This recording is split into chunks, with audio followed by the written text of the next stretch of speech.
Alright, let's look at the homework 4.6, problem number 10. Alright, so it says that the freshwater pipeline is to be run from a source which is on the shore and then to a community 3 miles offshore. Right? Then we want to minimize the cost. Right? So it says this for part A. It says that it costs 1.4 times as much to lay a pipe in the lake as it does on land. Alright, so let's see. So we know that this is x right here. Right? So using the Pythagorean Theorem, we can come up with the length here. So pipeline in the water would be x squared plus 3 squared, so it would be 9. Right?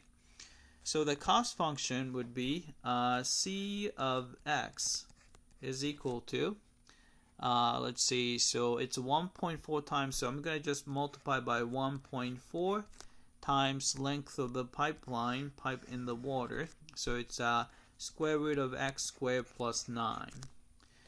Alright, so this is the pipeline in water. Alright, then the pipeline outside of water on land would be just 20 minus x. So this is just on land. You're going to have 20 minus x. Alright, so let's find a critical number. So take the derivative of cost function with respect to x. Alright, so I don't like the square root, so I'm going to rewrite it as a quantity x squared plus 9 to the 1/2 power. Alright, so 1.4 is same thing as 7 over 5, right? So I'm going to just do that. And the derivative of this guy would be put 1/2 in front, x squared plus 9, subtract 1 from the power, then chain rule, multiply by the derivative of the inside function, which is 2x, right? And derivative of this guy is just going to be negative 1. Right? Clean it up. 2 on top, 2 on the bottom, cancel out.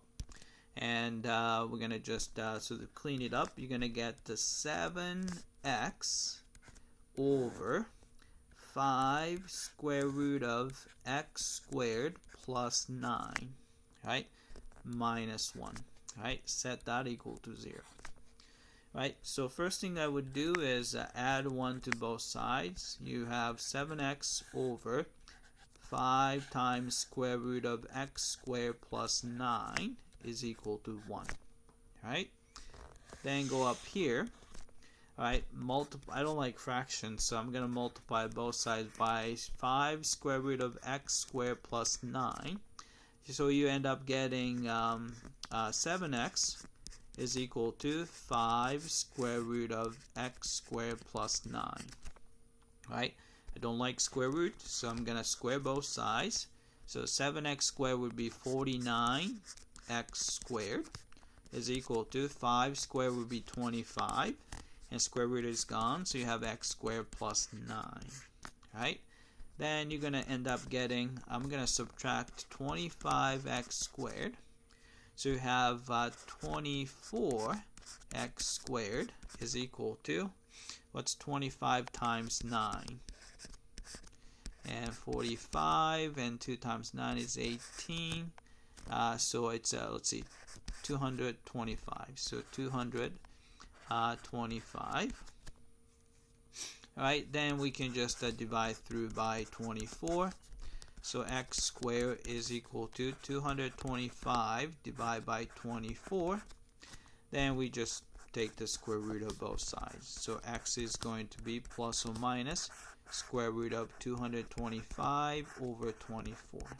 Alright, so let's get that. Obviously, it's not going to be the negative value, because negative value means that you're going to go over here. So it's gonna weigh, it's going to be a lot more, pipeline. So it's going to be the plus 1. And I'm going to get the value using GeoGebra here. Alright, so I'm going to just clean up, let's see, GeoGebra. Let's see. Alright, new. Alright, so I need the square root of 225 divided by 24. At that, and it's a 3.06, so it's about 3.1. Alright, so let's type it in. So we're on 3.1. Alright, check the answer. Alright, got it. Alright. Part B is it's very, very similar, except that they replace 1.4 by 1.2. So you do the same thing, you can get to the answer. So I'll let you guys finish it up. Alright, that's it. I hope that this was clear.